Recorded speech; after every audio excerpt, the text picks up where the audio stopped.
Eric here. Where's here? Today we are in the cool little town of Vilamoura. Vilamoura is right next to Cortiera, which we were at last week. Vilamoura is about 30 minutes from Faro. Interesting fact. Switch around here. Hold on. Interesting fact about Vilamoura is that there's only about 20,000 permanent residents here. And right now, it's the beginning of June. Interesting fact is that in about a week, this place is going to swell to a population over 100,000. Yeah, it's going to be nuts. See a parking spot? In a week, this parking spot will be worth gold. So we are on the outside loop of Vilamoura, kind of like the outside loop of Cortiera. Shops, restaurants, things like that. We are going to go over there in a minute, but let's just take a walk. Tell you a little bit about Vilamoura. Vilamoura is known for a bunch of things. One is that it has probably the best golf courses in Algarve, arguably. Also, like I said, sister city of Cortiera. It also has a lot of expats. What I mean, expatriates. That's people that have moved here, and they have a lot of bars and a lot of community places for like Germans and English and that sort. So this is a very, as I said, Cortiera is probably the more economical choice for going to a seaside in the Algarve. Vilamoura, not so much. Vilamoura is rather bougie.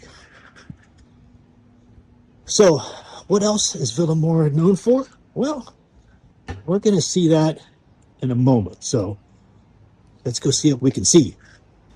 Okay, we are now at the spot. Probably the most memorable thing about Vilamoura is its marina. And it is fantastic. This is the lower loop. We're on the outside loop. This is the lower loop. And this is a marina that they actually expanding. So let's take a look. Show you what this marina is all about.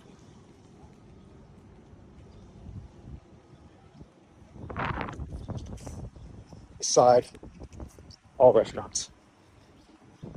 You'll see signs for English breakfast. Breakfast is not a big deal here. Typical Portuguese. Typical Portuguese for breakfast. Some bread, maybe cheese, cafe. Not like a typical breakfast you would get in the United States or an English breakfast they would serve here, which is meat and eggs and blood pudding and such. Anyway, we don't care about that. Let's get back to the sights of the marina. I would imagine you took the worth of all these yachts, combined it up. I would imagine it's probably higher than the GDP of some small nations. And like I said, they're actually expanding the size of the marina, I believe. Out there, they're expanding. Let's say if you saw another video of mine of Faro and its itty bitty, teeny little marina, you'll understand when you compare it to the marina in Vilamoura. Like I said, Vilamoura, very bougie, a lot of money. I don't live here. All right, let's go around the corner, see some more stuff. Okay, about halfway through the marina. It's shaped like a horseshoe. Just the size, magnificent. That's not a word. The size and the beauty and the size of. I said size three times. Anyway, these boats is just amazing. Backside, more restaurants.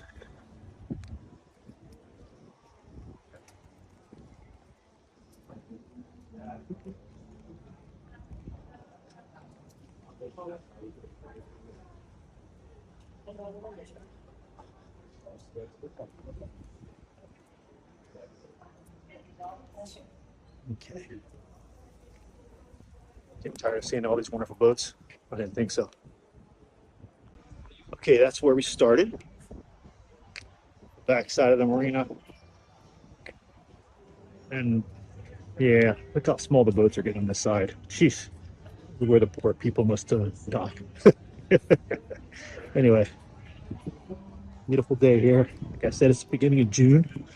Last week of small crowds here. Next week, kids get out of school, and everybody in Portugal comes to the Algarve. Like I said, we go from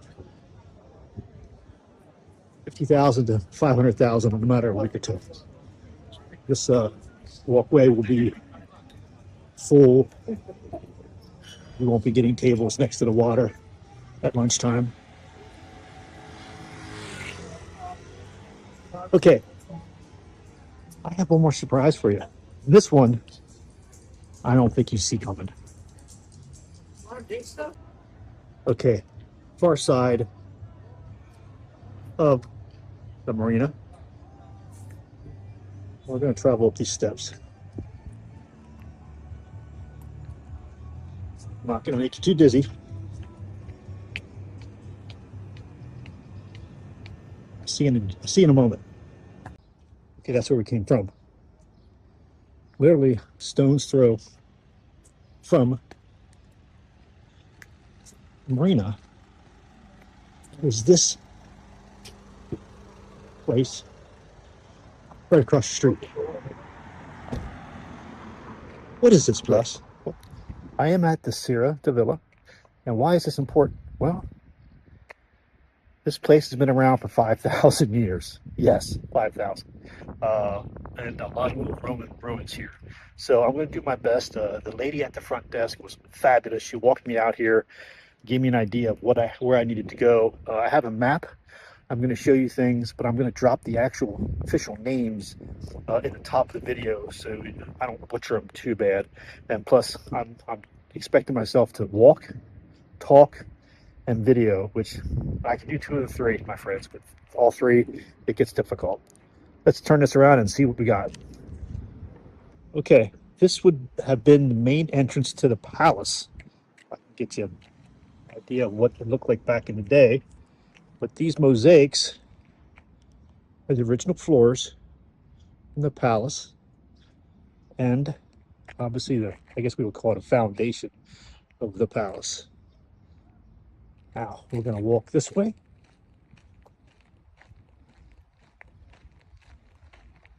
That is where we came from. The next site is called the hexagonal room. It used to look like this. Now it looks like this. Okay, we are to the left of the entrance of the palace, and these would have been Roman bedrooms. Okay, that was a mill press. What's a mill press? Let me give you a picture. That was used to pulverize olives to make olive oil. And this was an old well. Here's something I wish we had going up to date right now. That was the cold pool for the palace, also used for bathing. If you watch any of my videos, you heard me say I'm not much into ruins, but this is some really interesting stuff. You see the arches? I would imagine we would call this the boiler room in modern times. You can get a picture of that. Water was used, fire underneath there, and the water rose, and the water was used to heat parts of the mansion. And also, it was used for this area, a heated pool. A heated pool 2,000 years ago. Cray cray. Okay. We just talked about having a heated pool back in the days. This would have been the dry sauna. Really? Dry sauna. Crazy. Okay, another pool, but this one was the local cold pool. So when they would have people over and they would have conversations and want to entertain their guests, this would be the pool that they used. Okay, this is would have been the area outside of the mansion. These were local houses, huts. This is where fishermen lived. Okay, see these little tanks here? These were salting tanks, and they were used to make fish sauces. As I'm reading, garum sauce made from blood, roes, and liver, such as tuna and mackerel. Liquamen, similar to garum but more liquid and less thick. Halleck or Alex, designed for people's garum, produced through the rest of large and small fish. Finally, Bodia, a brine resulting from salting tuna. That's where we started. That's the mosaic, would have been the entrance of the mansion. More mosaics. And this was a holding tank for fresh water. This area, I guess we would call this the modern day dining room for the bougie. Had 3 different lounges where people would sit and their slaves would feed them. Well, that is the last of all the interesting facts and objects outside of this museum. Give you a roundabout tour. Now, the wonderful lady inside said there's also things inside to look at. And also inside, air conditioning. Let's go see. That's where we came from. And this is the museum. Bronze Age. It says here 3,500 years ago. To me, simply incredible.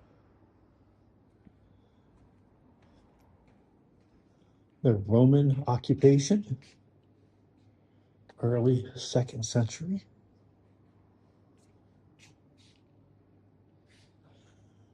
This is what I find, once again, amazing part about Portugal is that you have this very historical site, rich with artifacts, sitting basically 20 meters from the marina, full of million-dollar boats sitting side by side. We have more Roman occupation. Islamic influence.